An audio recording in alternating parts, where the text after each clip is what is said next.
All right, Boxing Manager episode 12. We're going to start this episode with a title fight between Don Reyes and Leonid Kapachev. This is a excellent fight. Favor Reyes. Reyes looks like one of the best fighters alive. Also, I don't know if I'd say he's big for a super middleweight, but he's got size. Obviously very, no, sorry, that's Kapachev Reyes. Obviously a very talented fighter. Doesn't say where he's from. What country exactly. Don Reyes. It doesn't say. Oh, Belvedere Park, USA. Okay. Not sure what state that is. That's what we're going to start with. We've got a fight in a week. Cotrill versus, Rios versus Czene. And we're going to start Reyes versus Kapachev, or Kapachev. I think it's Kapachev. We're going to do it on fastest. For the super middleweight championship of the world. Good first round from the challenger, Kapachev. Kapachev looking to bring it home to Russia. Looking to bring it home back to Rostov-on-Don. Ooh, but a big round there from Reyes, but it's not enough to do serious damage to Kapachev, who continues to land power shots, still ahead in the fight. It looked like Reyes was going to take that round, but Kapachev came back in the second half. Kapachev with another round win there. He's just piling on. I mean, Reyes has, it looks like the far better skill set, but I mean, is that really how important ring IQ is if you have high punch accuracy? Let's be real. Is that what's being proven here? That if you have stamina could be helping too, but if you have great punch accuracy and great ring IQ, you know, does it actually help that much to beat a guy who's got 20s up and down the board here? But just notice the chin discrepancy. That could still come into play. Reyes needs to throw big shots, and that wasn't a very action-packed round, which benefits the challenger yet again. Again, Reyes gets off to a good start, and Kapachev finishes the round strong. See, when you have that high ring IQ, you have that ability to just come back and steal rounds. That's what people with that high ring IQ do. It's so annoying. High ring IQ and high punch accuracy. Kapachev, look at how he stole that. Did you see that? He just came back right at the very end. He was like down 12-7 or something. He injured his hand in that round, however. Or round 9, rather. But man, that was a steal right there by Kapachev. He managed to do it again there, too. He managed to do it again there, too. It was like 12-10, and then he just threw a few punches at the end. He got up 14-12, and he's got the ring control. They might give him that round, too. This could be a total blowout on the scorecards if Reyes doesn't pull something out of the bag. And I don't really think that's going to happen. I think Leonid Kapachev is the new champion of the world. That's narrow. 115-110 is narrow for what I just watched. I think Kapachev won pretty much every round of that fight. Power punch is 26-10, if you want to call him a round stealer. All that action at the end of the rounds helped. And look at the sheer volume.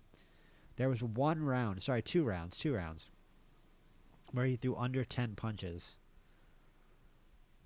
He threw over 15 in 1, 2, 3, 4, 5, 6, 7. That's a nightmare. 7 rounds of over 15 punches. 2 rounds of over 20 to 1 from Reyes. Reyes had, I think, 5 over 10, but only 1 over 15. To his, what did I say the number was? 7? 1, 2, 3. Sorry, 1, 2, 3, 4, yeah, 7. 7 to 1 in terms of rounds over 15 punches. Kapachev took that one home with ease.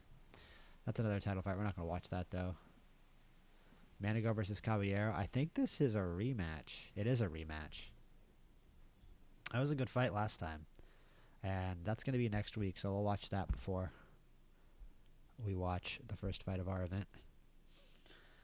And we may be able to schedule a show this week, actually, first. I would like to schedule a show for Tony Seals with a certain opponent in mind. Caballero versus Manigo or Manago. Colombia versus the Philippines. This was a classic the first time out. Caballero won the first fight. And they're going to run it back. Crazy first round. Crazy first round. A knockdown from Caballero. But Manigo was winning the round easily before that. He came out the stronger fighter. So this might be another tilt. Okay, we're just going to go on fast because they're going to absolute war. That was crazy. This fight's crazy. Big start from Caballero. He's chasing a finish on Manigo. Manigo's going to have to collect himself and find some offense here. They're just going to trade. They're just going at it. Big one. Caballero, Manigo, back and forth. Manigo throws punches. Big shots on Caballero. Manigo punches on Caballero. Caballero could be finishing here, but instead Manigo takes the range at the end of the round. It's not enough to get him back into the round. Sorry, rather, Caballero takes the range at the end of the round. And starts dealing damage on Manigo, I believe. Am I insane? Am I getting my fighters switched up here? Yes, Manigo is the closer fighter to being damaged. About halfway through that round, he was closer to being damaged, to being stopped rather than Caballero, to being at 100%. And despite being on 96, he managed to cling on there at the end of the round. But he did win the round. That was how he won the round. He won the round by finding his offense. Okay, and that's what he needed to do. And he's outpunched Caballero in all 3 rounds so far, but does it really matter? It's been an absolute war. I doubt this thing's going to see the final bell. They're starting every round with significant damage at this point. And they're just going back and forth. Caballero connecting more to start, but Manigo comes back just like last round. Manigo with a big punch. Caballero attempting to cover, but Manigo wins that round too. Manigo is winning with volume right now, but that knockdown might work against him, and it's another knockdown. This just got traumatic. This is a close fight now. If Manigo can get up, don't know if he's ever been knocked out. He gets up at the count of 9. He's gotten up at the count of 8 and the count of 9 so far in this fight. Those power punches from Caballero are finding a mark. He's got 14 knockouts and 14 wins for a reason. It's another big, dangerous power shot from Caballero, who's winning this round clean. And despite not having ring control, Caballero wins that round, and Manigo is the far more damaged and tired fighter as he continues to attempt to squat the back foot, and it's a 3rd knockdown from Caballero. Back in the day, this fight would be over, and it might be over now, but Manigo gets back up again. Manigo is a warrior, battling through 3 knockdowns here, probably ahead in the fight, but behind on energy. Will the Filipino veteran be able to find the grit and the toughness to bring a victory back home to his country here against his rival from the Philippines, Caballero? It's good round control for Manigo. Empty on energy. He's had round control for the whole fight, but it's those big power shots getting in from Caballero that are really troubling Manigo here. Caballero with more shots, getting back into the round. Scored this round. You might like the power shots from Caballero, however, and if he stole that round, I mean, he's got to be really up on the scorecards, and we're only entering round 8. But the damaging work from both fighters that marked the beginning of the fight has seemed to slow down here. They're both still damaged, but this fight could end up going the distance. It could end up going to the scorecards, and it will be interesting to see what those knockouts do. It's a big round for Manigo. Manigo can tire out Caballero and chase a finish here, but it's a 1-punch knockdown in round 9. Caballero is just able to find a home for those big shots on Manigo and just stutter and stagger and rock Manigo over and over and over again in this fight. There will be a riot on the streets in Colombia if these scorecards come back for Joseph Manigo. He's going to have to chase a knockdown here on empty energy, but it's the last of Caballero's energy, and expect to see some of those big power shots as the champion has a cut opened up on his eye. Remember, Caballero won the last fight as well. Manigo, big shot. He doesn't have significant... Oh, now he does. But here back comes Caballero. Back comes Manigo. They're still standing toe-to-toe. They're still trading. Caballero, Manigo back. It's a Manigo round. This is a tremendous fight. I would score it for Caballero. But, man, if those scorecards come back from Manigo, it'll be incredibly interesting if Manigo wins last 2 rounds. But that's a big shot from Caballero. He's almost got Manigo finished. Manigo's going to have to fight. Manigo's going to have to find his offense like he did in the 3rd. It's not going to happen. The ref steps in and stops it, and Elias Caballero is still the WBA, WBO World Super Featherweight title holder. And he has defeated Joseph Manigo for the 2nd time in a row. 4 knockdowns. And the fight doesn't end on a knockdown. Tremendous work. Tremendous power punching. Just showed off his power. Elias Caballero. How he has 14 punch power, I have no idea. But you know what? That just shows punching accuracy all day and night. Punching accuracy is the key to glory. What a fight. Is this Yusupov fight right now? Well, this is going to be easy work for Yusupov. I'll just check in the mail. If he loses it, I'll be shocked. This is the... If Tyson versus Buster Douglas was in this save, I wouldn't have been watching it. Like, I would have gotten a note about it in the mail. Like, Tyson's fighting Buster Douglas? Nah, skip. What happened? Like, let's see. Oh yeah, we're gonna schedule this Tony Seals fight. Hopefully, there's 6 fights we can make, so we can make it a pay-per-view. We can. Good. Not Andy Fitch. Not Gun Crusher either. Where was he? Where was he? He was in the U.S. rankings. B.J. Morris. There we go. B.J. Morris, 52-5. I like B.J. Morris. 52-5 record. Tons of wins. Completely cooked record. I think we predicted before that he wasn't going to be able to keep such a decorated record. And that has been proven correct. He got KO'd by Gun Crusher. He got KO'd by Milan Fair. He got KO'd. He lost his undefeated record to Jose Daniel Lopez, but he lost his one-loss record to Raskar Wade. He's lost a lot of fights. So it's a fighter with a ton of wins on his record and a pretty reputable name who could sell us 10,000 tickets if we fight him. And I think Tony Seals can actually take care of business here. I think this is a fight Tony Seals can win. BJ Morris is a talented fighter, so that's not a guarantee. We're going to do it at the Wells Fargo Center in Philly because Tony Seals is from New Jersey, which is close to Philadelphia. Across the river, in fact. Uriel Palacios. Really good fighter. We need to get Fitch a comeback fight, obviously. I think Mahashin on the undercard might be kind of smart. I don't like going outside the top 100. That feels like a bit too much of a rank down. Thank you for honking your horn, guy outside. This guy looks like he's the European champion, and he's not that good. We'll fight this guy. He's ranked by a couple Beltorgs, too. This guy needs his car horn to shut up right now. I'm going to pause the recording. This is Adam Lopez. Adam Lopez is not one of our fighters. He's self-promoted. I might, eventually I think, once we win a championship, maybe not once we win a championship, there will be a point in the save where I start signing fighters who are already contenders. I would probably sign this guy. This guy's pretty good. If I was a reputable gym, I would definitely pick this guy up if I wasn't just signing guys off, the free agent list in this screen here, when we go to scouting. Because the already established contenders aren't going to be in here. I don't think. You have to find them in the rankings, and some of them, like that guy that we just looked at, will be self-promoted. So you can pick them up, like this dude.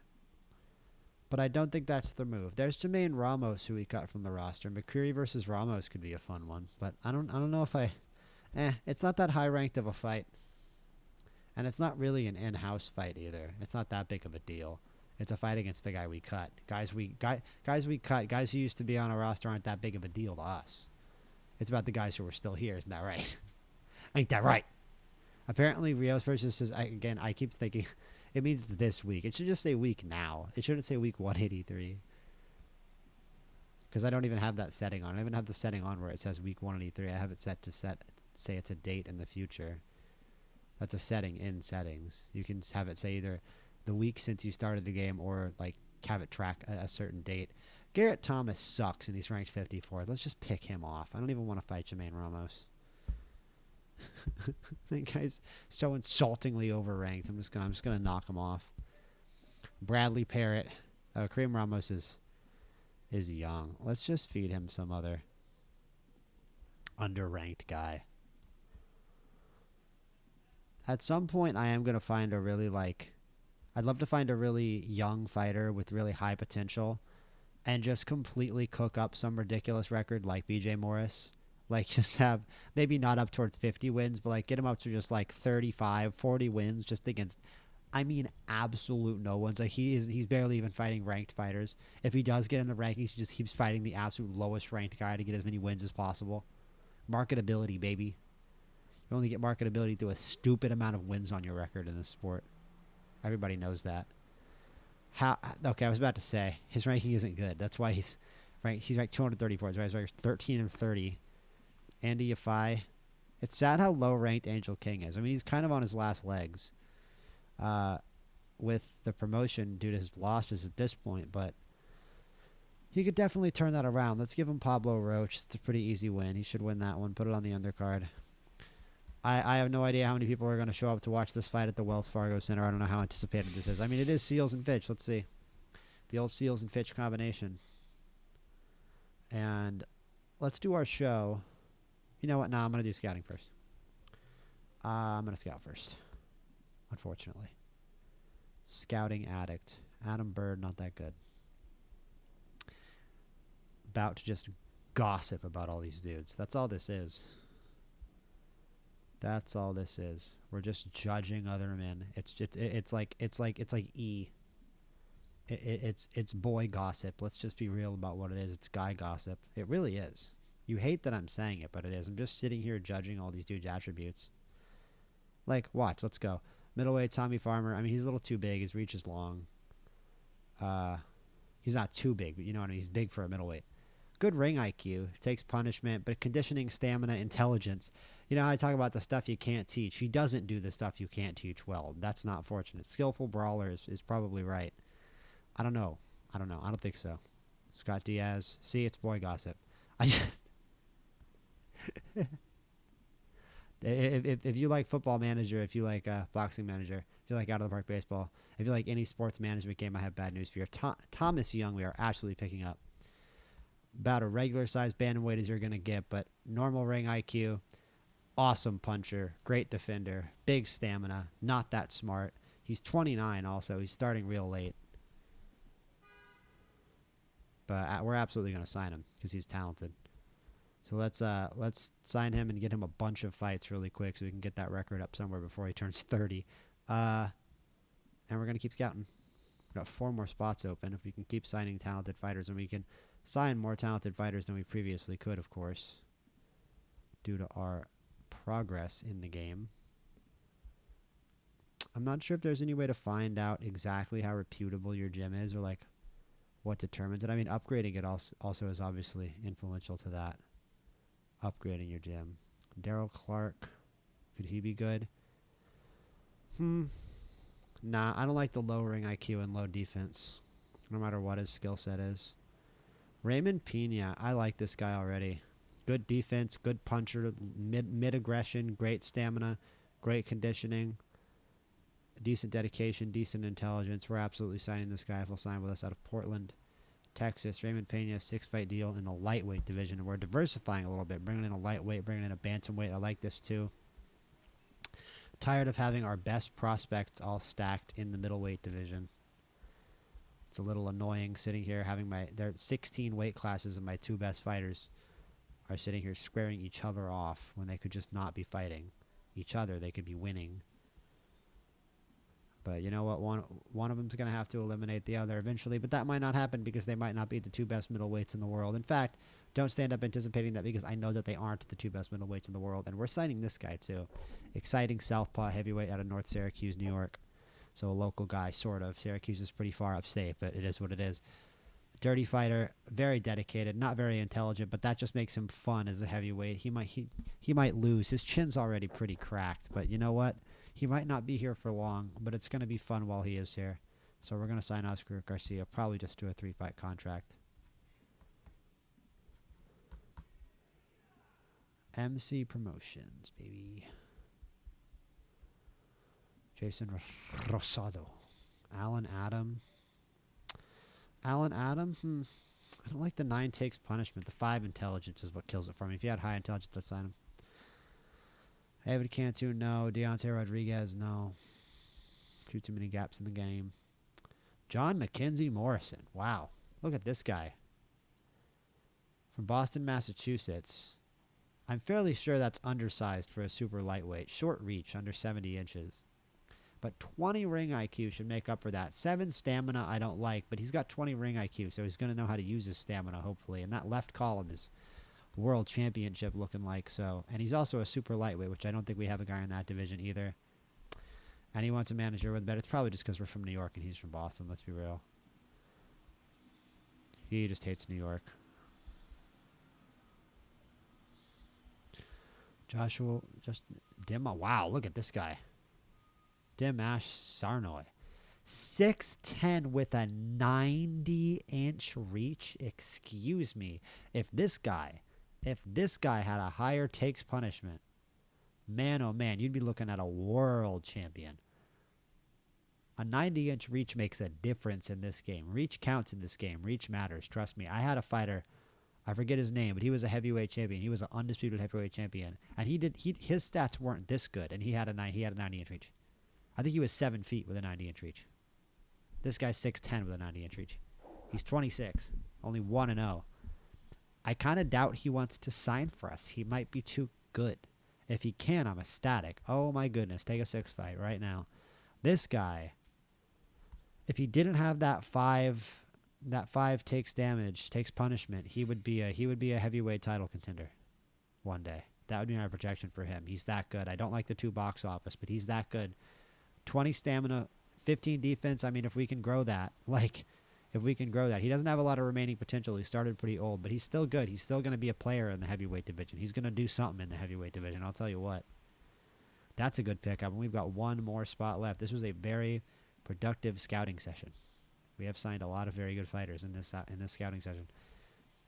Let's sort by ring IQ. I just want to see you guys with high ring IQ. That's just John McKenzie Morrison, who we tried to sign. Okay. How about 15 ring IQ? Tomathan Farmer.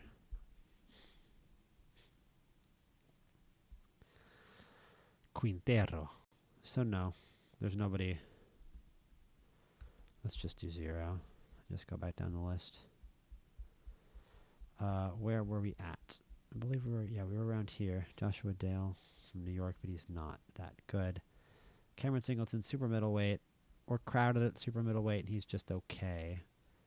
Russell Murray, another guy from Wisconsin. Vaughn Walker, I believe we looked at before, not that good. Ziegler, Jose Rocha, maybe. No. All right, then. Jonathan Marshall, Tommy Farmer. Oh, yeah, we looked at Tommy Farmer. I think we're good. I think we're going to cut it off here. I'm really happy with that scouting trip. That was awesome. We got a new guy. We got a new fighter with a 90-inch reach, man. No, that's not him. There we go. Cernoy.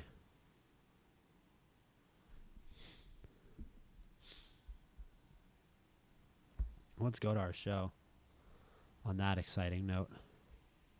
As it's Anthony Rios versus Gabor Czene. Fitch versus Peralta to start off the night. Irvin Fitch still quietly on this roster. Andy Fitch making lots of noise. Go away. Fitch quietly making lots of noise on Peralta.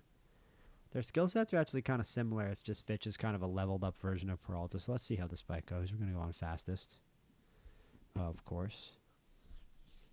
Big first round from Peralta. Don't like to see that. I've been thinking about cutting Fitch. So if he wants to give me a reason to get him out of here, then he can in this fight right now. Let's go cover up. Cool. Go jab and move. Dance circles around him. Now let's pile on the pressure. It's my tactical genius. Okay, never mind. My tactical genius. I was going to say it's my tactical genius that's winning us this fight. Instead, it's my tactical genius that gets us knocked out when I pile on pressure. Great boxing manager moments compilation. That's what that's going in. Irvin Fitch is totally cracked. I'm done with him. I'm honestly done. I'm sick of Irvin Fitch. Let's be honest. I'm just going to say it right now. He's not actually Andy Fitch's brother. So we're just going to cut him from the promotion. No relation, baby. Get cut. Out. Bye. Peace. Now we have 2 more slots to sign fighters. Let's check on our amateurs. What happened to our amateurs play? No. Our amateurs cannot play. Rico Hartman cannot play. Nobody can join the fun yet. But the guys who were already here can have plenty of fun. All right, we cut the first fighter already, Darius Mitchell. No pressure. Oh, man. He might be special, dude. He's got a loss, but it's a lot of KOs. How is this guy not out? There we go. Okay, he got him. He got him. 32 seconds left in round 2. Darius Mitchell pretty much just bum rushes Alberto Ochoa. That was a pretty effortless victory. And Jose Williams up next. Only 2 losses on his record. This guy's got good punch accuracy, but that's about it. We get a knockdown there in that round. Let's look for the KO. Okay, let's go to the body. I'm telling you, man, punch accuracy is tough. Fighting guys with good punch accuracy is never easy. This guy is staying in here despite not having a single attribute on us. Let's just keep piling on pressure, man. Let's just keep going. Let's just keep going. He throws so many damn punches, man. He's out punching us. I don't know that we're going to win this fight. We need to cover up in this round so we don't take too much damage. Hopefully our counter punches land. And we're going to have fun here. We're going to go for broke and go on fast. This fight is not going to make me think any more or less of Jose Williams, but he might be losing this fight right now, which is crazy. It's a crazy fight to lose. Look, he throws 6 punches in 30 seconds. This guy he just throws so many punches. These guys with high punching accuracy. Jose Williams, he's just not throwing enough. He hasn't been throwing enough the whole fight. And big shots. Can he finish? No. Judge 1 rules it for us. Judge 2 rules it for us. And Jose Williams is going to escape with a unanimous decision win. I don't think that's entirely unjustified. I think we probably did win that fight. We got the only knockdown of the fight. And I feel like, weirdly, Jose Williams controlled the fight. Look at the ring control. He did control the fight in a lot of ways. It was just that Zhenwu Z Abuladi scored more power punches and scored more punches in most rounds, but that doesn't necessarily mean he won those rounds if he got outstruck and out-ring controlled. The Cotrill brothers go to war. The war of the brothers. 10-round heavyweight scrap between two boys who grew up fighting in the front yard.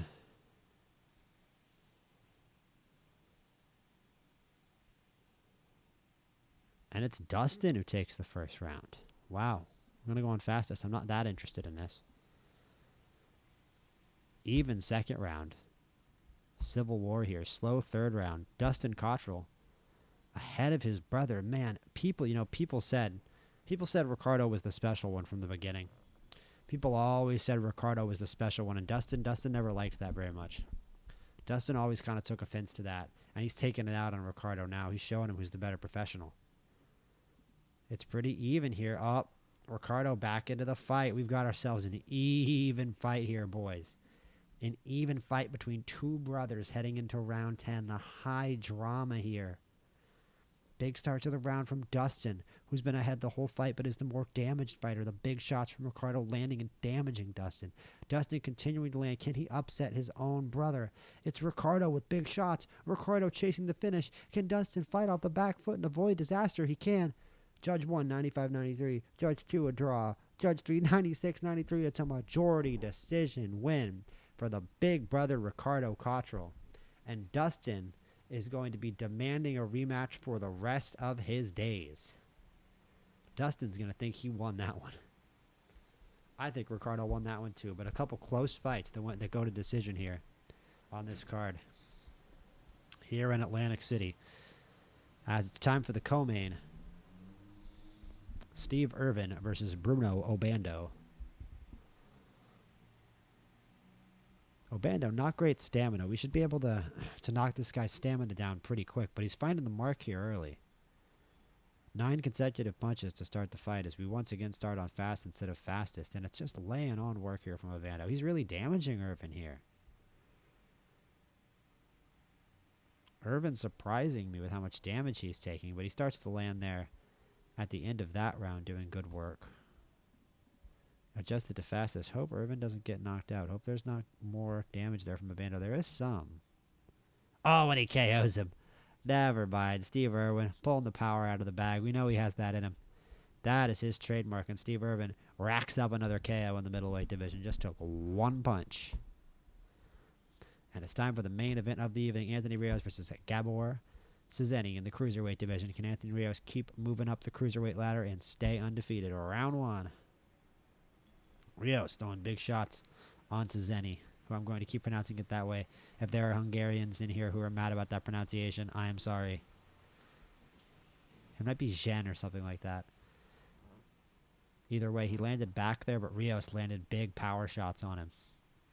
Rios looking very good in this round. We're going to look for the KO here in round 2.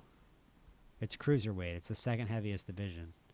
You can get those one-punch KOs, and Rios is capable of it. Rios has a lot more hand talent than Czene. He's showing it off, doesn't he? Yeah, he does. Continuing to use those fast hands, landed big shots. There's another power shot. Is that going to be too much? I think it is too much. The ref's going to step in and stop it here in round 2, and Anthony Rios, very impressively, the Bridgeport boy, keeps his undefeated record.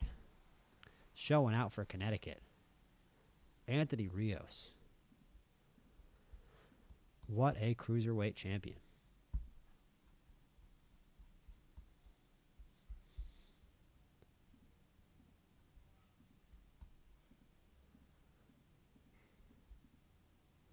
I mean, you can book another fight for Rios right away.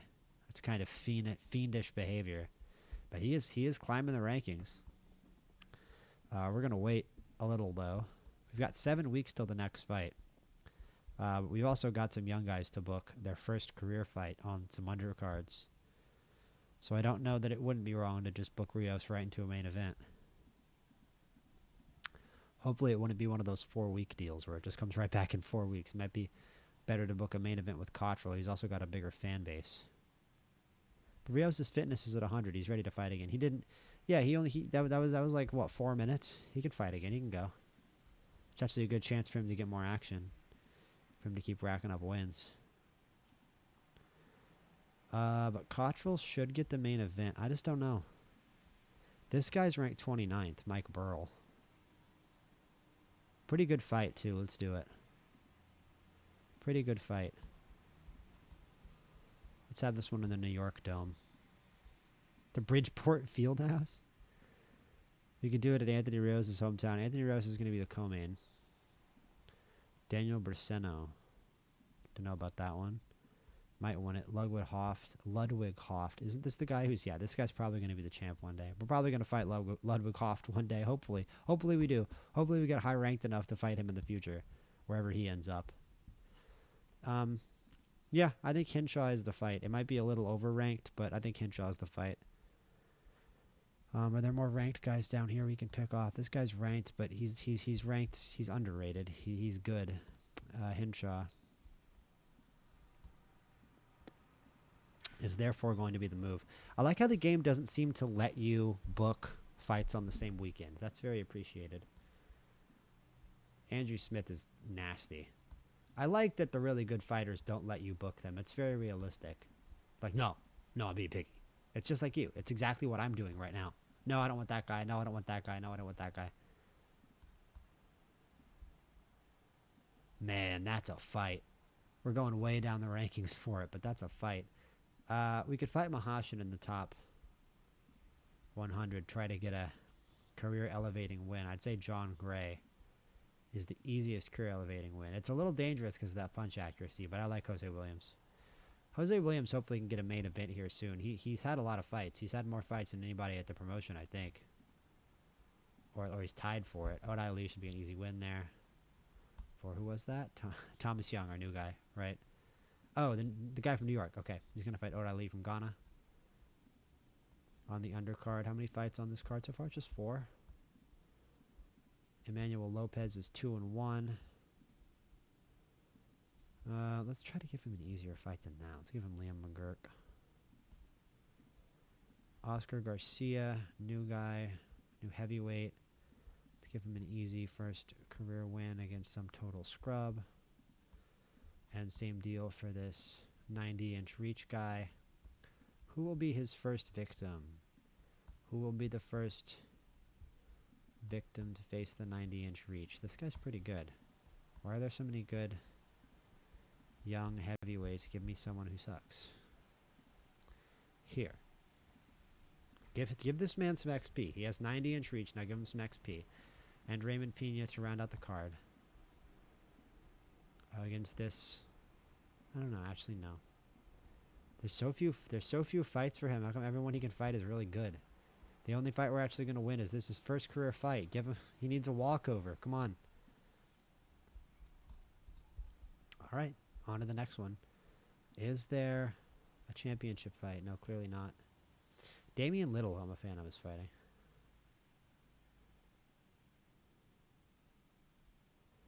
Look at Steve Irwin going up in the rankings. Steve Irvin, rather. That knockout, wow, really propelled him up. Number 1 in the region. Up to 13 in the WBO, with number 2 in the IBF and number 2 in the WBA and WBC. Dwayne Little versus Mehdi Yusupov. 2 fighters we've watched pretty extensively throughout their careers here so far. And this is the 3rd fight in a trilogy. Yusupov, we've talked about his multi-division career. He beats Little for the WBA, beats Marchuk, and then loses to Little, who they gave a rematch. And now it's going to be a 3rd fight. Interesting they even get... Well, Little was undefeated before. That's probably why they gave him a rematch. A rematch against the guy who took his undefeated mark. But on paper, at least Yusupov seems a little too much for Little. So let's see how this turns out here for the Russian former champion against the British current champion. Round 1. It's only for one belt, but light heavyweight's a pretty important division. And oh man, Dwayne Little, Mekdi Yusupov, for all that talent, all that training, that poor chin, that poor on the canvas, that poor takes punishment. It's a first round TKO, not a straight KO, but a TKO for Dwayne Little, and that's impressive. Did enough damage, swarmed him enough that the ref actually stopped it on a TKO in round 1. That's hard to do. And Dwayne Little wins the trilogy fight in round 1, and there may not be a fourth. Mekdi Yusupov may have miscalculated with that weight change as he just struggled to even get one belt there at light heavy. Who are the current light heavyweight champions? We've got... Oh, Adam Lovett, of course. So Adam Lovett and Dwayne Little would be a very fun unification bout. Adam Lovett doesn't have anything scheduled, so let's see if they do that. That would be highly entertaining.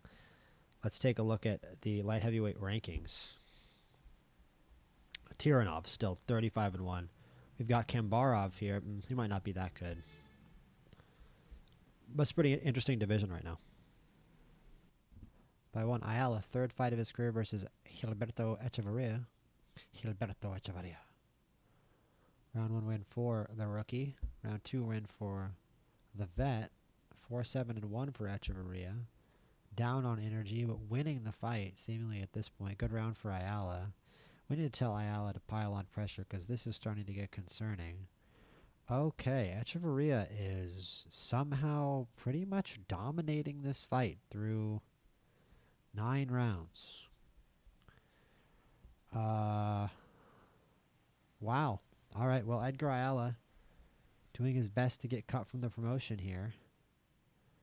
If they give him that fight, I don't know. Yeah, we didn't win that fight. That first judge is crazy. And Alberto Echeverria has a win over a disappointed and disappointing Edgar Ayala, who I'm going to go re-examine right now after that ridiculous loss. He's a bantamweight. Was that his first fight in the promotion? It may very well have been. He has 2 losses over very bad fighters. So, yeah, he's not a great puncher. He's very aggressive, but he's not a great puncher.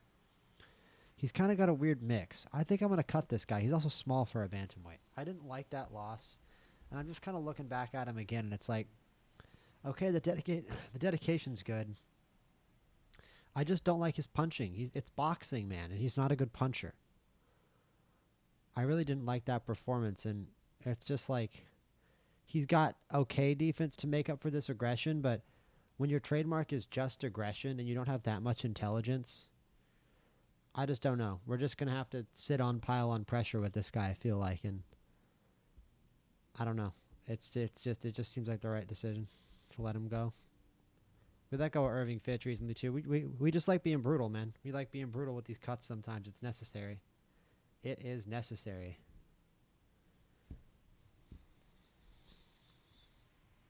Tarocha versus Bergen.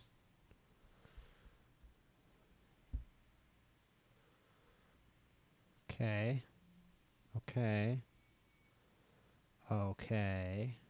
Ooh, look at that. Good round for Tarocha. Chasing his knockout streak, but he gets knocked down, but chases the knockout and gets it himself. Awesome work there from Tarocha. Classic Keenan Tarocha fight. He gets knocked down but gets a knockout. Keenan Tarocha proven to be one of those entertainers, man. Absolutely so far. Speaking of entertainers, it's Frankie Edwards versus Witness Protection. I mean, what more did you want? What more do you want? It's got to be Witness Protection's third fight against one of our guys. He's always a tough matchup with that punch accuracy. Let's see if Frankie the Psycho Edwards can take care of him. And we should give Frankie Edwards some psycho nickname. He's getting it now after that knockout of Witness Protection. He just knocked out Witness Protection. This man absolutely is some kind of criminal at the very least. And for the first time in a while, we are going to go into the nickname screen. Name him Frankie the Psycho Edwards, because I'm sorry, I just have him down as another psychopath, and there's nothing that can change that.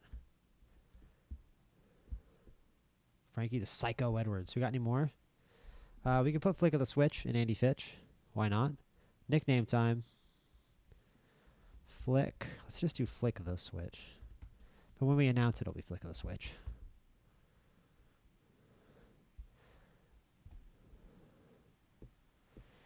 Steven Irvin. Unnervin' Steven Irvin. That's pretty. Let's do Unnervin'. Unnervin' Steven. Yeah, that works. I don't know if he's ever going to fight for a title. I don't know if he'll ever get to announce it like that. Unnervin'. Best part of this game. Best part of this game.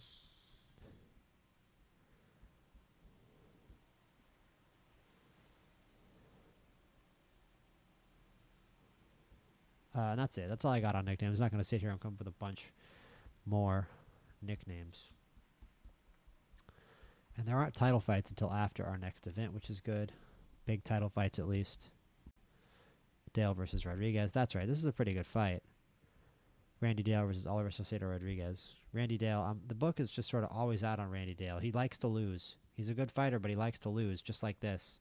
He's losing right now. He's got to go to the body to get back in this thing. 92 to 68 on energy. He's really taking damage here. This has been all Salcedo so far. And you're down 3-0 to an undefeated fighter. It's starting to look like we got to get the finish here. And it's going to start to be more... That go to the body round worked real well. We're going to have to pile on pressure. We're going to have to chase any kind of momentum we get here because we're down so big.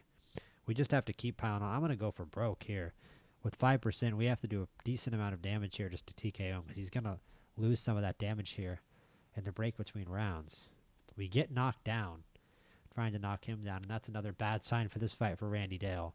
We've just got to sit here and counterpunch and hope that we don't get knocked down. Smother inside, I think, is the move, and then we're going to go for broke or go for KO. I'm going to go for broke rather than go for KO. I don't think that's going to work either, yeah. It's a pretty lopsided win for Oscar Salcedo. That was a bad fight for Randy Dale.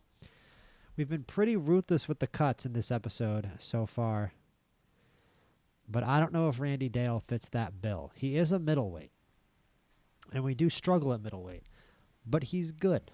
But he's a good fighter. His conditioning is his biggest drawback. We just upgraded that again, and he's from New York, and he's a good puncher, and he's got a good chin, and he's dedicated, and he's got good stamina. He's 30, but he's big for a middleweight also. Almost got 80-inch reach. I like Randy Dale. I'm keeping Randy Dale.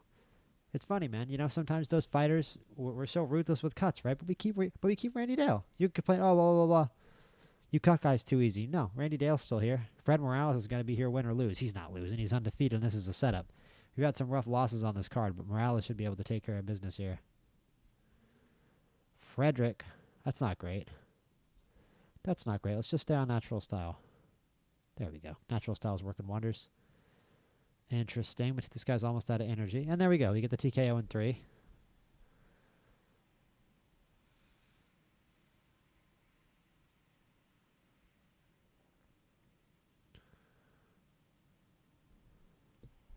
Really awesome effort from Morales there. And it's Lamont Williams versus Javier Aguilera. Good first round for Williams. Man, Aguilera lays it on thick in round 2. Williams is going to have to fight to keep a second loss off his professional record.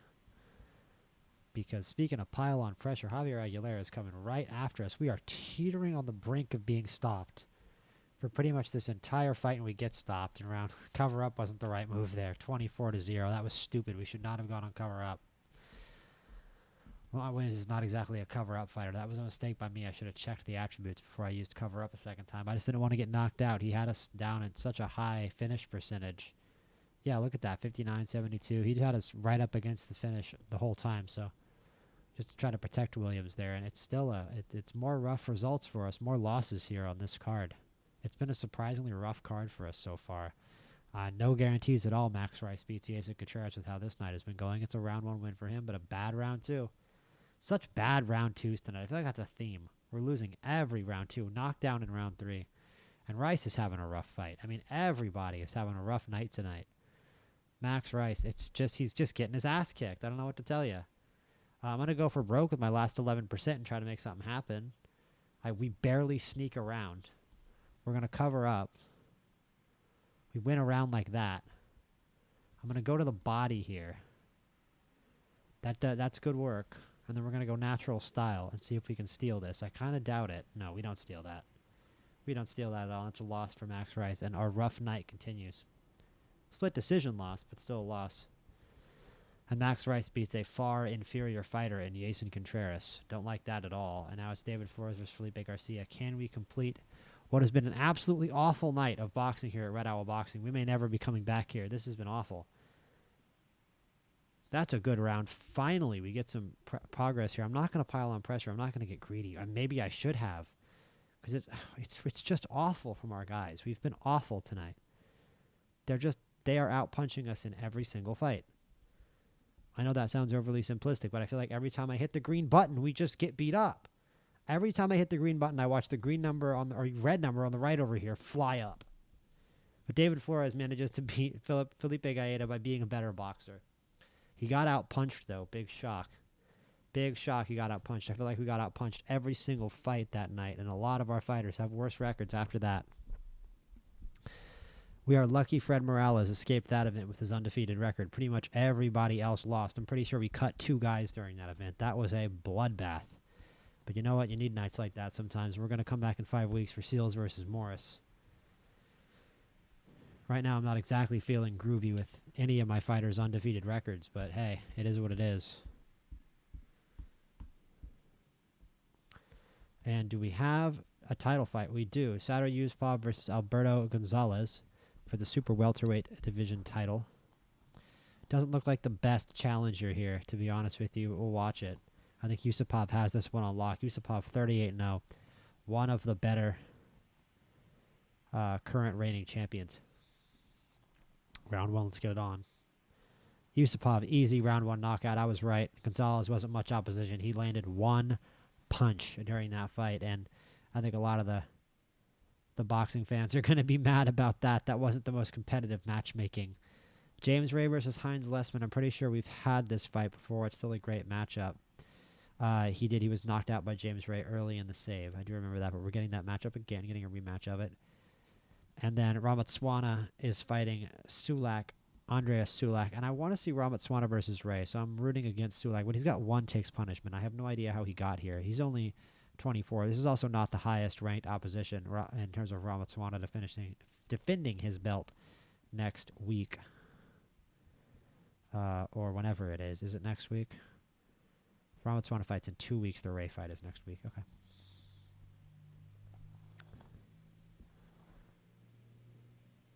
It looks like Seals and Morris is selling well. That's good. See that down there. Irvin, you're absolutely getting a new contract. I have no reason to not give you one. At least 3 fights, because he's got a cracked chin. So we did give him a nickname though, so it's going to be kind of hard to cut him. Gomez, I fully expect to win this fight. Gomez is the undisputed lightweight champion, and it's a 3-round easy win there for Gualberto Gomez, who continues to be the pride of all Uruguay. And the undefeated James Ray versus Heinz Lessman. We're going to watch this on fast just because it's a heavyweight fight. And heavyweight fights tend to have early finishes. I'm not going to commentate the first round, though. Give me 1 second. It looks like a Lessman round.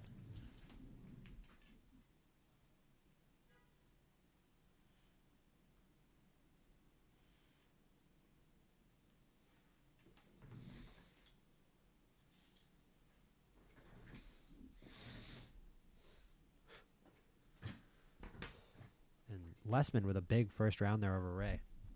And a good start to round 2 as well. James Ray is going to need to start faster here if he wants to defend his heavyweight title. A 38-0 undefeated heavyweight champion. Losing his 0 would be big news, but he battles back to take that round. He's still the less energetic fighter. But a good start to the round there for Ray. Ray has been one of the best fighters, one of my favorite fighters since the start of the save. I saw him immediately in the rankings when I started the save up and had him pegged as the best heavyweight in the world, and he's proven me right so far. And it's a big second round for the Boston man. He's putting big damage on Lessman. It's starting to look like their first fight. But Lessman coming back with power shots, big power shots. It's solid work from Lessman here, don't you forget it. Still solid work from Lessman. Good work back from Ray, however. And Lessman won that round, but Ray is ahead in this fight. Ray's behind on punches, but he seems in control. Lessman is the more damaged fighter. He's got ring control. Ray is landing on him. Lessman has lost some volume last couple rounds. Just as I say that, here comes the work from Lessman. He steals round 5. And as I say, Ray has the lead. It may be a 3-2 lead for Heinz Lessman now. Ray landing heavy on Lessman. Lots of shots from Lessman. A bit of work back. Oh, I meant Ray. When I said Lessman in this round, I meant Ray. That's going to happen. There's only 2 guys. You might think I'm stupid, but there's only 2 guys. I'm going to get the names mixed up. Big round win for James Ray. Lots of damage there. Good work. Really solidly stepping out in front in the lead of this fight. It's still very even in terms of percentage. Of punch percentages. So much damage from Lessman. I mean on Lessman. I'm not making the same mistake again.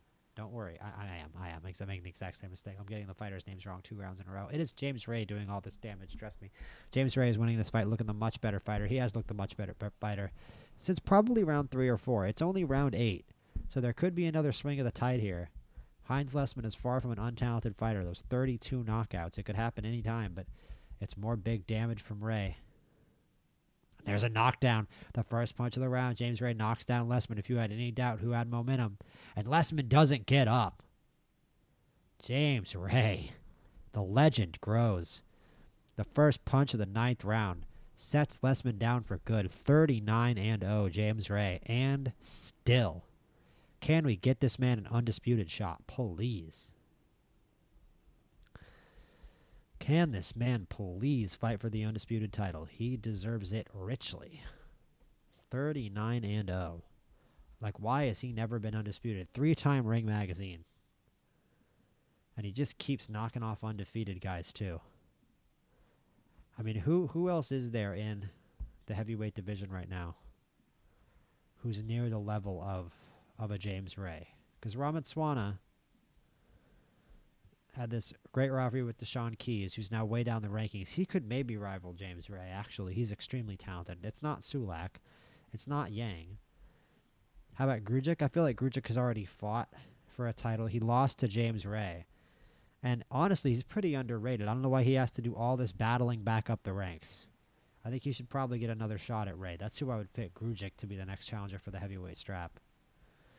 Let's just look at the North American rankings, see if there's anybody crazy down here. Danny Snow is 17-1, represented by VE World of Boxing. Benegas from Ithaca, we've heard of him.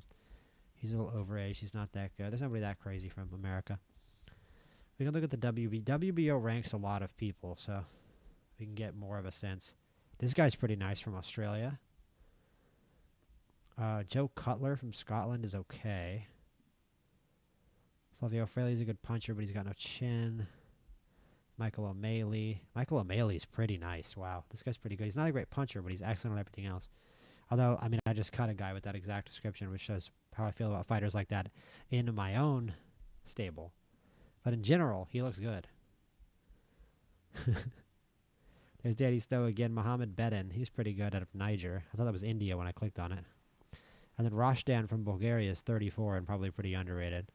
This is the guy the diehards probably like to talk about. 49-5. All right. The Ramaswamy fight is next week.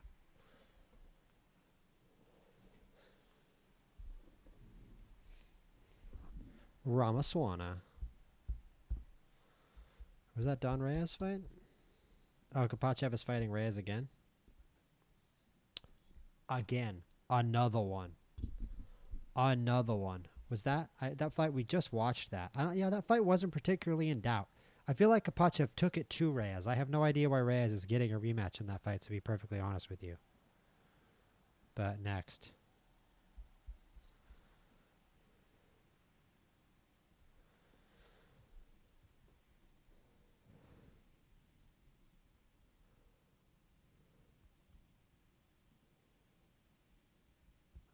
Jordan Garvey versus Soar. I feel like these guys have fought before. If not, it's a super fight. They have fought before. And Soar won. Oh, no, Garvey won. Wow. Okay, never mind. Yeah. So this is Soar getting back for his only loss. That's big news. Is that for an undisputed? Yeah, absolutely looks like it. We're going to have Kapachev, Reyes rematch and Garvey versus Soar rematch. And Donnelly versus Cody. Wow, man. Wow, we're getting some matchups. And also, we helped set that up by losing to them. We helped set up that rematch by losing to them. Think about it. This fight could be Fitch versus Seals. This fight actually could be Fitch v Seals, man, if we had won those. But you know, this is not that world. This is not that universe. This is not that timeline. You are in the wrong timeline. You have entered the wrong timeline.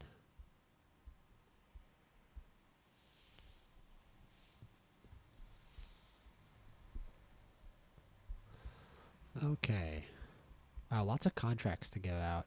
Frankie Edwards, the Psycho, absolutely getting a new contract, no question. From New York, it really does help, man. It helps to build a gym at the start of the game in a big city. It helps you get more talent. That's a genuine fact about Boxing Manager. It helps to start in a place like New York, but Fred Morales ain't from New York. He's from Palm Coast, Florida. What a fighter. I'm excited for Fred. Fred Morales is already ranked 13th in North America and second as a super flyweight in the entire country.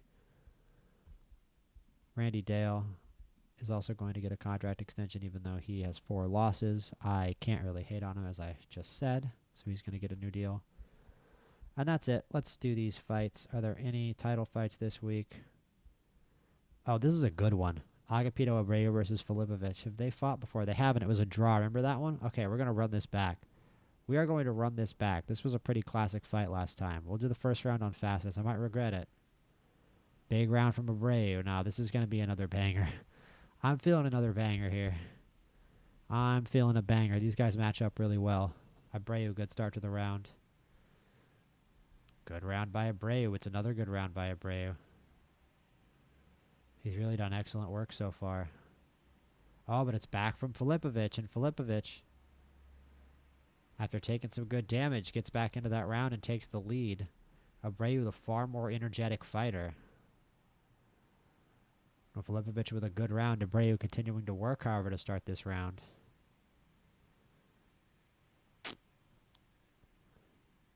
Really even. Oh, wow, and Filipovic continuing to pour it forward.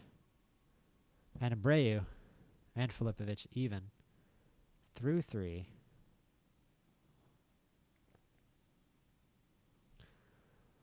Abreu even.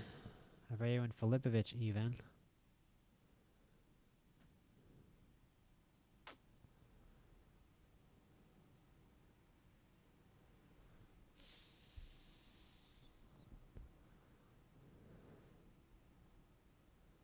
And Abreu with so many shots, so much pressure, so many punches.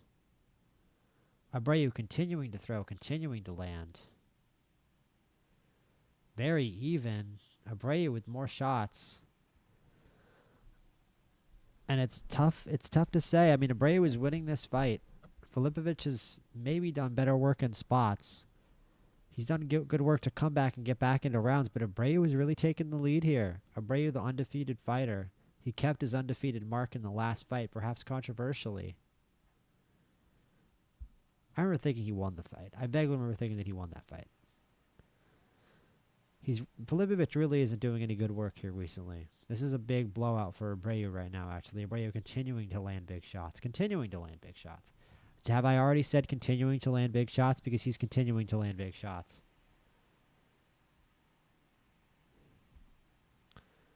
And Abreu just keeps piling on. Here's some good work from Filipovic. Now that he's down to no energy, he starts going desperate. Starts going wildcat mode, throwing his hands around. But it only works for so long. And now Abreu has a tired Filipovic, battered and bruised, and he can try to get back into this round. He doesn't. That's probably a Filipovic round, but not by much. And Abreu is just boxing circles around Filipovic at this point. I don't think we should be watching this on fast anymore. I don't think Filipovic has anything else in him. It'll be just as big of a shock if he gets a counterpunch KO here, whether we do it on fastest or fast. As Abreu, it is another Filipovic round. Filipovic is doing okay. He's like all those great champions. He gets back on 0% and suddenly finds the volume, but how long can that last for? He does it again. No, he doesn't. I mean, he could have lost that round, but he does good damage on Abreu there, and you maybe could give him the round. Another good round from Abreu. I think this fight's pretty much over, and Abreu wins the last round as well. 115, 110 Abreu, 114, 111 Abreu, 114, 112, all for the winner. And I believe still WBC IBF World Cruiserweight Champion Junior Agapito Abreu. He hands Slajdon, bro. You know what? I never claimed to be from Belgrade. Slajon Filipovic. Slajon. There we go. Slajon Filipovic. Slajon Filipovic. Not Pilipovic, Filipovic.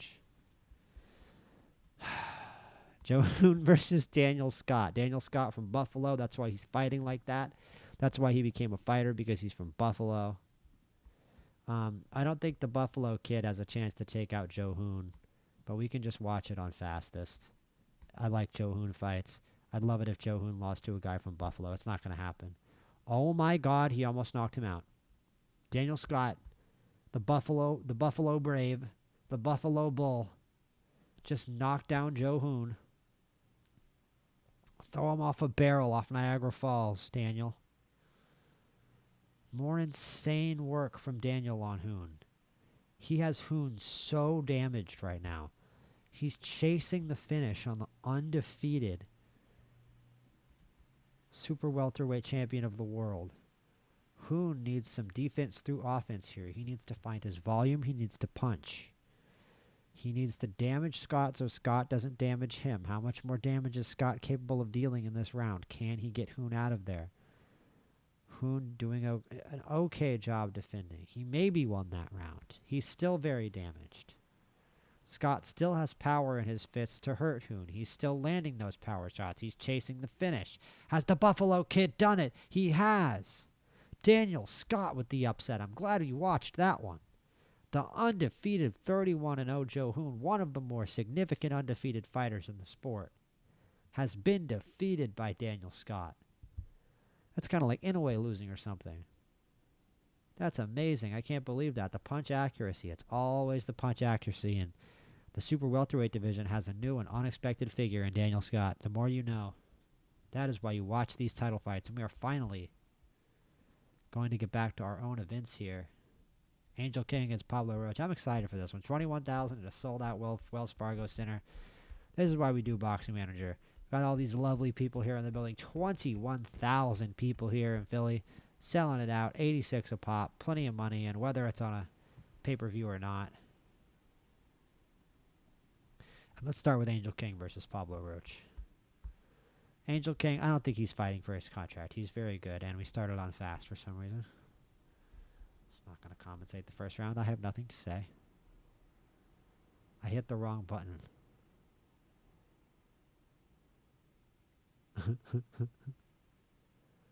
I hit the wrong button, that's what I have to say. Okay. Fastest. Oh yeah. Oh yeah, yeah. Yeah, yeah. Allison versus Gutierrez. Oh, baby. First round KO for Isaac Allison. He didn't like that one loss. He didn't like losing that one fight. Was he signed to us for that one loss? I'm curious. I remember this. Yes, he had a bad. So it's nice to see him get back on the win column. He took a tough loss, and it's even better to see him do it with a round one knockout for sure. Ramos v. Jeremy Wilson. Kareem, good first round. Better second round. Can Kareem continue doing good work? He absolutely can. We're going to pile on pressure, try to hunt this finish here with Ramos. It's a bad fourth round, or fifth round rather. No, it's about fourth round. And then a 2 knockdown fifth round for Kareem Ramos, who is chasing, wants to keep his undefeated record, and he is going to keep his undefeated record, but he's not going to keep his streak of knockouts. It's only a 6-round fight, unfortunately. I hate 6-rounders. But Ramos is still undefeated. He just doesn't have his all knockout record anymore.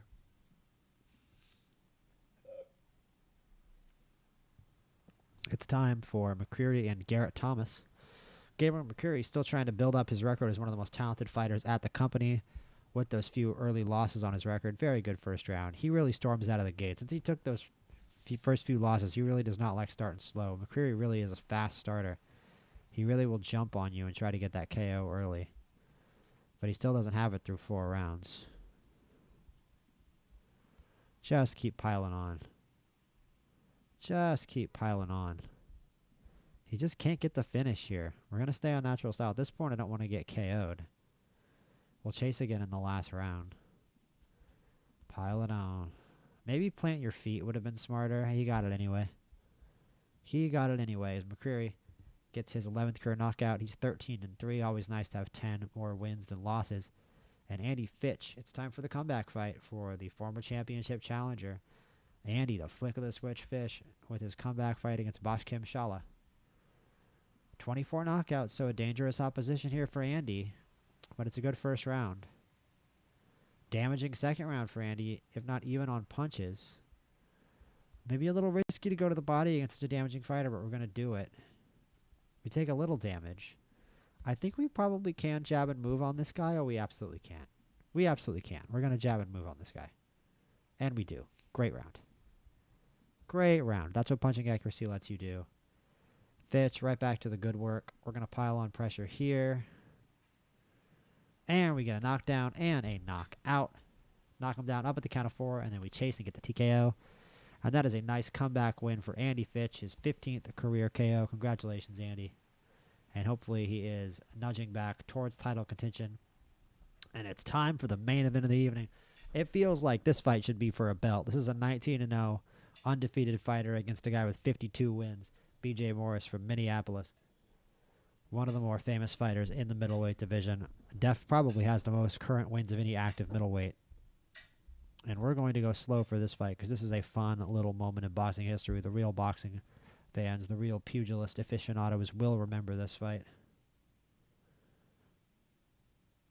Good start from Seals. Lots of damage from Seals to start the fight. More good shots. A big jab. Wow, and that's it. BJ Morris went down real easy there. People are going to say that was a setup. People are going to say that was fixed. BJ Morris is washed up. That 2 takes punishment is looking like a -1 takes punishment. We put 2 power shots on him in the whole fight, and that was enough. I noticed that it said he landed a jab, and it was our first power punch, and it went up to 50% on BJ Morris. So I think this guy might be a little long in the tooth. I think BJ Morris might just be a little long in the tooth, you guys. I hate to break it to you.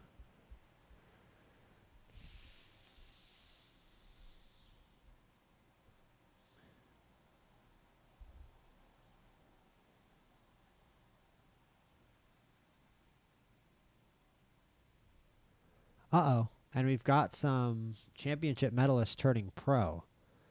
That might mean, A, there's going to be some good fighters in the scouting section, and there's going to be some good fighters for us to sign. And we're also 1 week away from having more events to plan. By the way, Tony Seals is our first 20-win fighter. Wow, I did not notice that somehow. And he's 20-0. 20-0-1, but 20-0. 20 wins and 0 losses. And let us real quick check on our amateurs to see if they can turn pro. And Ramiro Rodriguez, here it is, guys, signing our very first amateurs. Big, big moment in the save. And we are going to turn Ramiro Ramirez pro. Let's look through the rest of our guys. Rico Hartman, I've been very excited about him. Very big middleweight. We've got another middleweight here, but you know what? We're going to sign him. Too many dang middleweights on the roster, but I guess that can be a good problem to have, and none of the rest of the guys are ready. I really wish Gervonta Williams was ready. And let's go look in the scouting menu and see if anybody else has joined the professional ranks.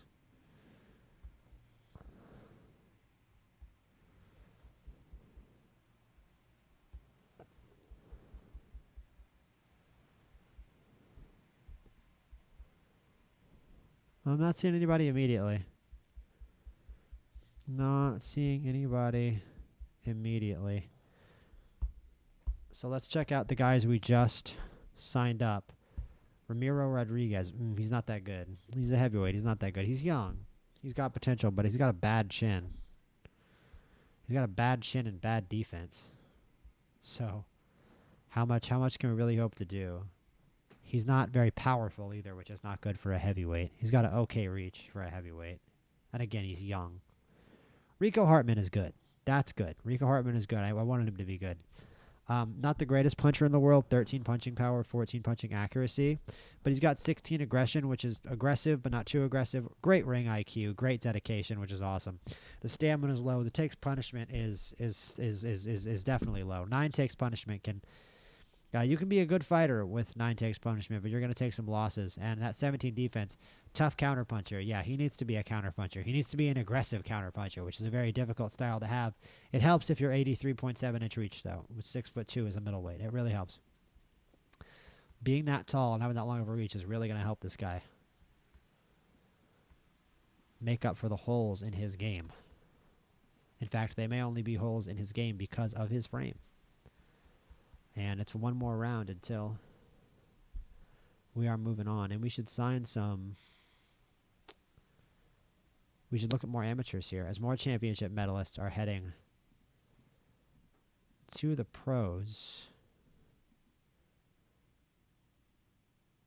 And we miss this fight. Douchwai defends his title. Not a huge deal. I don't really care about these cruiserweight belts. Not that interested in that. We've got our event coming up, which is far more important to me. Far more important. Amateurs. We should sign some more amateurs. Let me just give it a quick look back at the scouting here.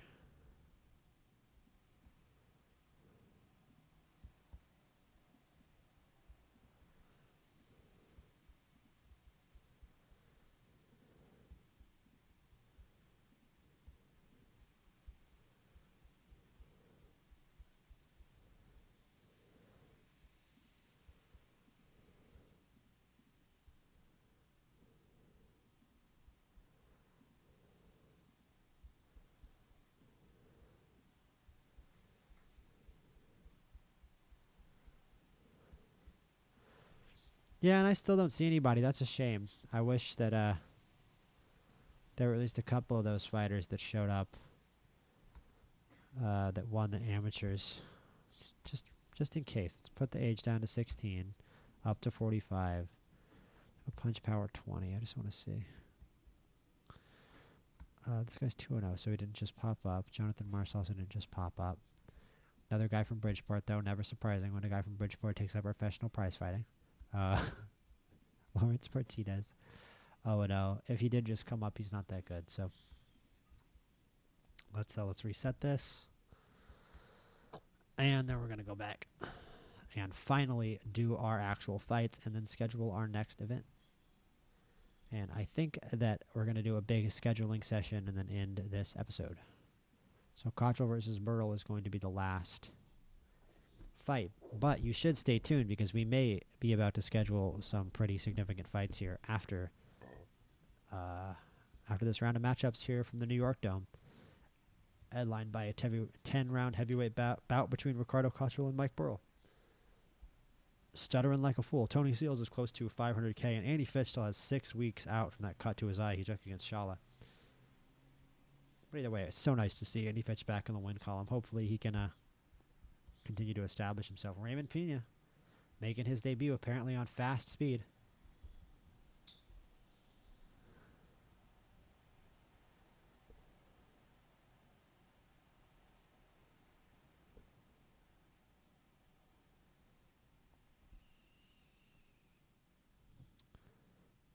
Pretty boring, pretty even first round. We're going to go on fastest. Watch our young fighter get his first win, hopefully. There it is. Finds his distance in round 2 and gets the win. And Cyrnol here, man, he better win this one. 90-inch reach. You better be about to go 1-0. He's landed lots of punches. We can obviously hit him where he can't hit us. Let's see what jab and move does. Oh, okay. He likes jab and move a lot. Understandably, with a 90-inch reach, he likes jab and move quite a bit. Who would have predicted? Garcia versus Bailey. This guy is 3-26. Can we get a win? First round knockout. First round KO. Lopez versus McGurk. We lose to a guy named McGurk. We lose the first round at least, and we lose the third round. We won the second, and we win the fourth. And we win the fifth. Can we win the sixth round? Yes, we can. And it was only a 6-round fight, which is interesting because the other ones have been 10. That's a little funny.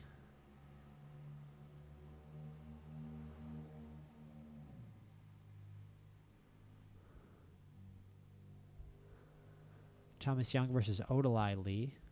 Odalai Lee. Odalai Lee. Odalai Lee. Thomas Young wins round 2. I think he lost round 1. Odalai Lee is making this way too even of a fight, but we're doing more damage to him. I was very excited about Thomas Young, young New York fighter. And there's the impressive performance once we pile on pressure. We'll fall back to natural style, let him use the last of his energy. And he used the last of his energy to lose to us. As Thomas Young gets his second career professional win. And Jose Williams, big jump in fighter quality there from the prospects to the pros. And Williams 16-2. Having a rough go of it here against the veteran John Gray. Big third round. Gray 14-13 fighting out of Nashville. Rough record. Williams. There we go. He gets the job done in 5. Some rough spots for him, but he's okay. Williams, again, the most underrated heavyweight. Middleweight is our heavyweight, to be fair. He's the most underrated middleweight at the promotion is Anthony Rios, the cruiserweight. Stepping in against JP Henshaw. Rough round. He needs to either cover up or start to jab and move. And we do jab and move. Natural style now for Rios. Good round. Another natural style round. It was a good work till the end. Henshaw may have evened it up, but Rios should still be ahead. It's low energy for Henshaw. And now we're going to be able to pile on some pressure here in round 7. And we do. Can we jab and move on him? Probably not. I don't want to. It'd be stay away from his power, but he's got enough accuracy that it might not work. I just think natural style is still the smartest.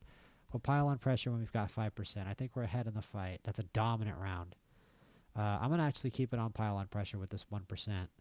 And we chase the finish and get it. Wow. He really used the end of his gas tank really effectively there. 30 punches in that second to last round, and then 8 in the final 49 seconds. In the first 49 seconds of round 10. To secure the finish over JP Henshaw. And that was a fun win there from Anthony Rios, and what I almost wanted to make the main event when I scheduled it. And now it's Cotrill versus Mike Burell. Should be a fun heavyweight matchup. Can Cotrill get him out of there early? It's an explosive first round and an explosive second round. Cotrill ahead on energy, behind on damage. Big 4th round from Burell. Cotrill might be in trouble. Burrell's a good puncher. He's got some power. And we go on cover up, and Cotrill with a big counter punch knockout with 3 seconds left in the 5th. A super slow, inactive round with only 6 punches, and all of a sudden Cotrill out of nowhere with the big bomb. And that's how heavyweights work. And Cotrill is now 15-1-2. And I keep saying this with Cotrill. What's he at now? 15-1-2. That's 18 professional fights. He's only lost once. Right? He's only got 1 loss in 18 fights. You can hate on him as much as you want. You can say he doesn't have a 90-inch reach. He's not 6'10". He's from Beecher, Michigan. Who cares? He's not the biggest guy at the promotion. He's not the biggest heavyweight. You need a better heavyweight. Blah, blah, blah. Keep hating on Ricardo Cotrill. He lost to his brother. Blah, blah, blah. Shut up. Shut up. Keep hating on Ricardo Cotrill. Keep hating on Ricardo Cotrill. Rodriguez versus Brito for a couple world flyweight straps next week. A couple undefeated fighters. But we'll start the next episode watching that. For now, we're going to schedule some stuff, and this should be very fun. I see Rastgar win there for Tony Seals. I'll be back in just 1 second. This is going to be fun. And I mean, now you're kind of getting a sense of just how deep of a stable of fighters you can have in this game. Look at this long list. All the recognizable names at this point that we can make fights for. It feels like I could have main events for a ton of these guys now with the experience that they have. All the way down to Randy Dale I could book a main event for even maybe. Morales, certainly. He's got a fight up here against a European Continental Champion we could make. So many interesting, cool fights. So many fun fighters in our stable. Let's see the very coolest fight we can make. Cotrill can fight Heinz Lessman, who just fought for that title. That is an insane jump up for Cotrill. I mean, I'm sorry. Oh, wait. But we've also, wow. So we can either do Heinz Lessman, or we can do A continental heavyweight clash against Caballero. Have we fought Caballero? No, we haven't. He lost to James Ray. That's probably where I remember him from. Huge puncher. Really good puncher. Really good fighter. Maybe a bit of a level above Cotrill actually on paper. Much less protected record. 43rd ranked. Lessman doesn't have a continental belt, but he's higher ranked and better known. He's a bigger name. Yanko Rashdan has 50 wins in the heavyweight division. Oh, yeah, we talked about him. He's ranked way down. Yeah, we just talked about him when we looked at the rankings. No. So we're going to have to make 2 main events here, obviously. But, like, does Irvin have a crazy fight? He's got Trigoyanov. He's got a bunch of guys. Yeah, he's got all these Eastern European dudes. But one of these can go on a... his fight's going to go on an undercard. Okay. He'll be a co-main. And Cotrill's going to fight Lessman and Seals. Seals we're going to have to decide. We'll do the Cotrill one first because Seals' main event is a little more up in the air. I want to look at Andre Foster. Raskar Wood is kind of the obvious choice, but that might be a big step up. Cotrill, I don't care as much. Cotrill, it's heavyweight. That's why people love heavyweight. That's why heavyweight tends to get the better fights made more often. It's not as big of a deal if a guy's got a couple losses in the heavyweight division. I mean, you're not going to be that transcendental superstar who transcends the sport, but I think that's less true. I think people are starting to realize that isn't. Also, it's unrealistic. It's just not realistic to expect every heavyweight prospect to stay undefeated. I'm going to stop rambling. Do we have another guy with some ranked options? McCreary, no. Mitchell, Frankie Edwards. Did Fred Morales do that already? No, but again, he's got this fight against the European... for the European belt. This is the... Oh, yeah, this isn't for... Okay, so you know what? Just to satisfy those fans who were mad about us not having... Oh, you know what? But it's not for... Never mind. You know what? Screw it. Same justification. In keeping with the theme, we're just going to fight a European champion. There. I also want to give Fred Morales a tough fight, just for fun. I think he hasn't had a really tough fight yet. Give him the biggest test as undefeated record so far. And for everyone that wants us to fight for titles, we'll fight for 2 European titles that we're not eligible for. There. Does that make you happy? Jarrett Harris. Rodrigo Mendez. Rodrigo Mendez looks pick-offable, to use that word. Greg Jenkins looks even more pick-offable, though. This guy might not even be good. He's not as high-ranked as Mendez, but I'm going to take him. He's got a better record, too. He'll look fancier on my record. Williams. Helms. Fam. Oi, fam. Oi, fam. Oi, bruv. Alfredo Soria. Sorry. Billy Worrell Jr. That's a cool name. Salam Manchi. That sounds like an Argonian. If you play the Elder Scrolls. Akeem Ormrod. Akeem Ormrod is just a cool name. He's ranked 29th in Europe. Do we have anybody ranked up in... No. There's nobody decently ranked in North America for us. So I think maybe actually... Well, Kyle Benet is top 25 in Europe. That's a tough one. That's kind of a tough one. Clowns Peter Tuckman is we've looked at him. He's a robot. I can't believe he's lost 4 fights. Akeem Ormrod seems kind of fun to me. This seems like kind of a fun fight. I like his low takes punishment as well. Let's do that one. And then let's put Darius Mitchell on this card. Jonathan Sylvester looks good. That looks like a fun fight. Andrew Fernandez, young guy. Cortez Ochoa, also a good record. Cortez Ochoa is 11-1 and looks beatable, but he's 112th. And we've only got one guy in the top 100. And then Fuda. Nah, Fuda will fight anybody. It seems like I feel like I see Fuda every single time I open up the fight menu. Even in like weight classes he's not in. I can't tell you what weight class he's in because I see him every time I open the menu, like I said. David Flores has some fun options. I feel like he's fighting the same dudes over and over again at this point, though. Let's go outside North America. I'm just kidding. Not fighting the same dudes, but I'm seeing the same options. Xingming Song, pretty poorly ranked in Asia. Let's do that one.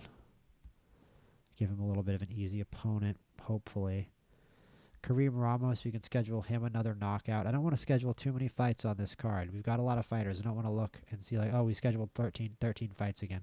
Let's just cook Kareem Ramos's record, man. I'm fine with that.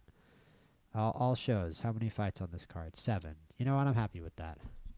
Let's schedule one more. Let's schedule one more for some kid, some new guy. We still have plenty of other stuff to schedule. Okay, let's put Oscar Garcia. Let's have him fight Jack Frost. Do you want to build a snowman? And then Raymond Pena. Prince George Otto. Another cool name. I want to give him a win, but not that easy of a win. I mean, that's a pretty easy win. 2-6. Whatever, fine. And then we'll do this other card.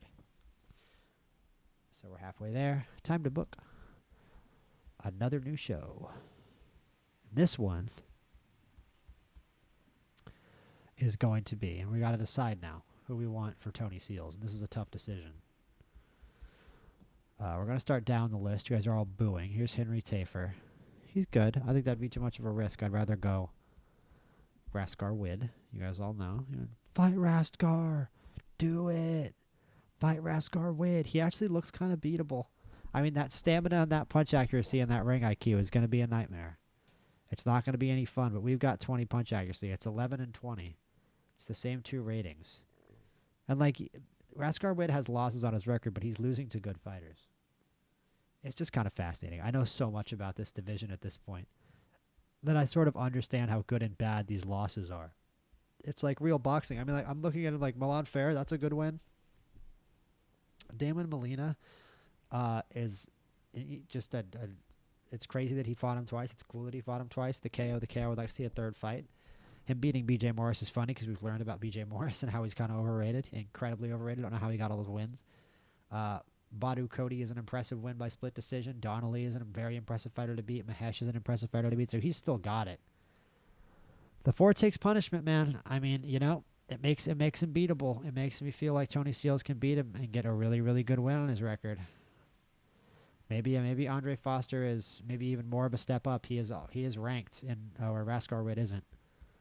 So you know what? Let's do it. Let's do this. Tony Seals versus Raskar Wid. What arena will this fight be taking place in? It's got to be somewhere near New York. Let's just do the New York Dome. 20,000 strong, only $7,000 to make all this money. And maybe we will do McCreary versus Fuda. Has McCreary fought Fuda before? I kind of feel like he has.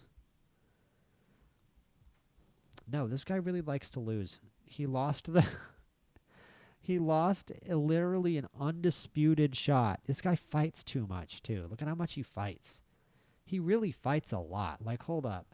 This was just the beginning. Yeah, this was just the beginning of last year. And it's like he last fought in July. I'm not sure what month it is right now. Hold up. Oh, we have to go back so many screens. So this fight's in October. I'd assume it's September right now. We're booking it now. It's either September or August. And the last time that Fuda fought, and he's about to fight again, he's 25. The last time he fought was July. It's September now, so it's only a month and a half ago. He's 25, and he's fought 39 times. So I guess this would be 2 Novembers ago. He lost to Johnny Donovan for the undisputed. The next January, he gets knocked out in 7 rounds. 2 months later, he gets knocked out in 3 rounds. Okay, so first off, take a break.